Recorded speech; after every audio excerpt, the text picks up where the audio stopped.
Dang it! You set the budget for the millionth time, but for some reason can't seem to stick with your budget. What is the deal? It's starting to feel hopeless. If it seems like I just read your mind, that's because I've been in your exact spot. It took hubby and I a good 9 to 10 years before we finally figured out why we couldn't stick with our budget. In today's video, I'm going to uncover 3 reasons you can't stick to your budget and what you can start doing today that will change it all around so you can once and for all make it work.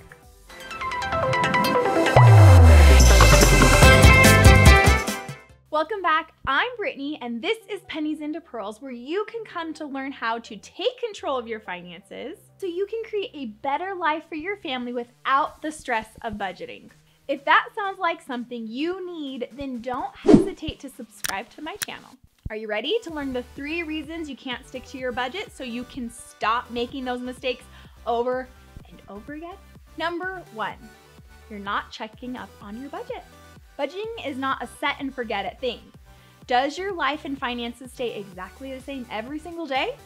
That's the reason you need to continually be checking in on your budget. I call these check-ins budget dates. It's as simple as taking a look at your current budget and make sure that it aligns with any upcoming expenses such as birthdays, car maintenance, or school supplies. Number 2. The reason is because you just keep giving up. The only way your budget will fail is if you don't keep trying.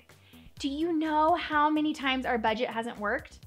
Do you know how often it continues to not work? Yeah, it's still happening to us, but we don't give up. The only difference between a successful budget and a failed budget is that in the first scenario, you didn't give up. Budgeting is all about trial and error. You make educated decisions based off what your current spending and income are. Then when you do your budget dates, you make adjustments to make it better and cater to your current priorities and goals. That's what I call goal-based budgeting. Yeah, unplanned expenses happen to all of us. The difference between the fails and successes is what you do when that happens. You can choose to just throw your hands up and make excuses as to why this won't ever work for you. Or you could look at what just happened, get things back under control, thank goodness for the emergency fund, and then take a step back and look at the big picture. What can you do now in order to plan for next time when this happens? Because chances are it will happen again. The more you do this, the less and less unplanned expenses will pop up. Number 3, your budget doesn't include your goals. Why should your budget include your goals? Because that is the key to staying motivated to stick with it. It changes the way you think about every decision you make with your money. You know that reason you're choosing not to hit the drive-thru tonight is because this bad habit is costing you hundreds of dollars that you're now being more intentional with and are getting closer and closer to hitting your savings goals for your family vacation to Disneyland next summer. Whatever your dream-worthy goal is, you can make room in your budget if you learn how to be more intentional with every dollar you earn. So do you want to know how to include your goals in your budget? You know what your top prioritized goals are, but you think there's no room in the budget.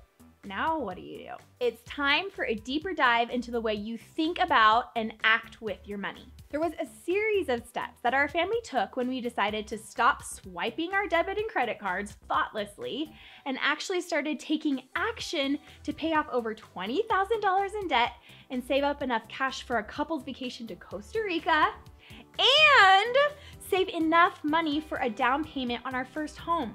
We used what I now call the Better Life budgeting system. This is a real-life, step-by-step process that is 100% customizable for your family too. This is the system that helped us eliminate our negative money habits that were secretly holding us back.